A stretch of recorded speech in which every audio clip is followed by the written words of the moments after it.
files can get lost, corrupted, accidentally deleted, and difficult for others to figure out in collaborative projects. These are the reasons why file management is critical in the workflow. Locations of files are important. Many programs create several folders once a project is saved. So in our example here, I'm going to save my projects to my D drive. And on my D drive I have a projects folder. And in my projects folder are all the projects that I've worked on or stuff that people have asked me to work on.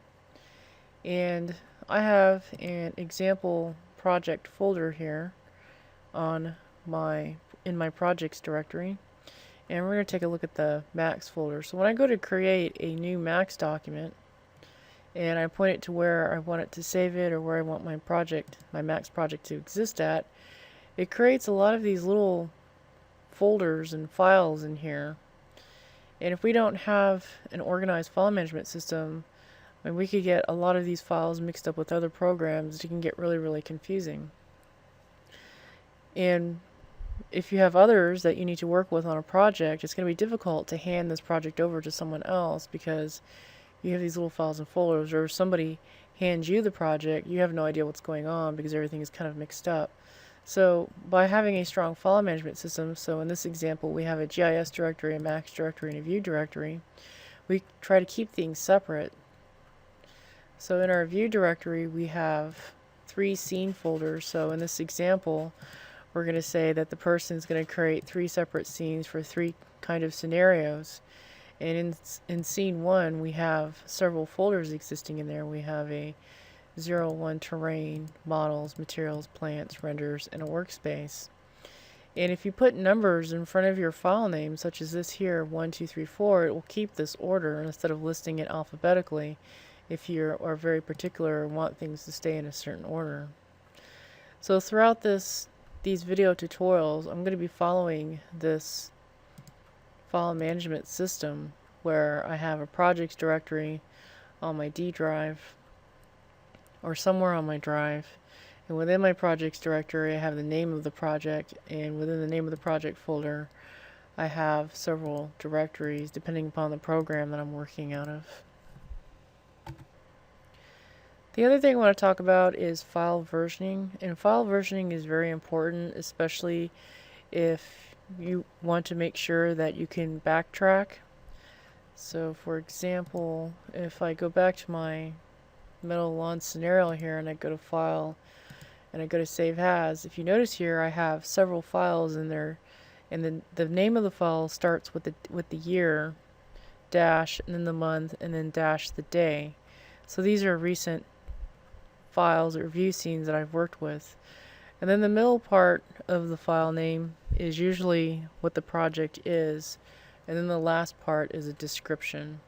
So for this one here where it says 2012-0508 CC, the CC stands for curb cuts, and then it says with runoff. And then down here at the bottom, which is the file that I've just recently opened, it says 2012-0508 metal lawn. So I've made some changes to the scene, and this is supposed to be my metal lawn scenario. And as I'm working with a document, and this is called my working directory, I keep saving these file versions. And where you want to save them in, if we go back to our file management scheme here in our example project, is into this workspace. And what this workspace is, essentially it's just a working directory of things that are just work in progress. And then when I'm finally done with the final thing, I'll take off the beginning part of the file name and I'll put the date on the back instead. So now the file name starts with the actual project name, underscore, and then the date that I completed that project. And then that's the final save. So for example, I'll save it as underscore 2012-08-05 underscore, and then I'll add a little V in here, version 01. And then I'll repeat procedure again and save it as version 2. I always save 2 copies as my final copies. And then to save disk space, I delete all of the work in progress.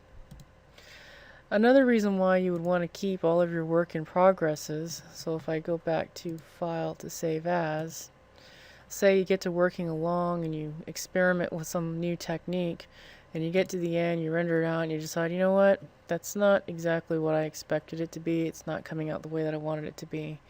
So I want to revert back. So instead of having to start completely over, you can go back like maybe to there or something and make changes instead of starting from the beginning, because you've kept track of each and every single little step that you've done, and you can go back to a file maybe in the middle and work from there on forward instead of starting over from the beginning. And then another reason to keep file versioning, I've kind of mentioned this earlier, was if you go, like for example, if I go to save this file for today, and for whatever reason the power goes out, or it gets corrupted, the disk dies or something, I have these previous versions I can revert back to. I can revert back to a previously saved version. So file corruption is one reason to save several versions. And it's particularly important if you're working with Civil 3. It's not so much an issue with Vue, but it can be. So I always save several versions while I'm working, while a scene is a work in progress. So for saving a Vue file, all you have to do is go to File and Save As.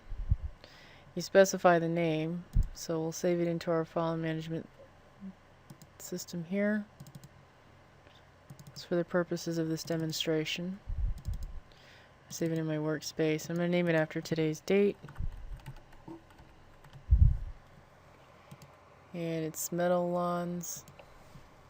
Put an underscore in here.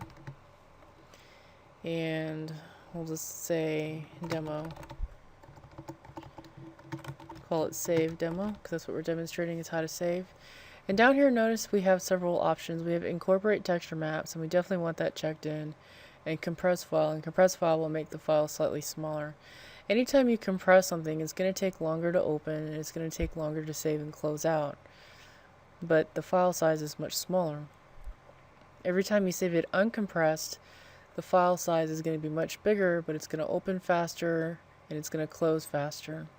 And then optionally, you can add a title in here and a description, and always leave these blank, especially since this is a work in progress. I mean, you can for your final thing, but I usually just don't fill it in. I just kind of know what it is just based on the file name. And then you just click Save. And since this particular file is very large, it's going to take quite a while.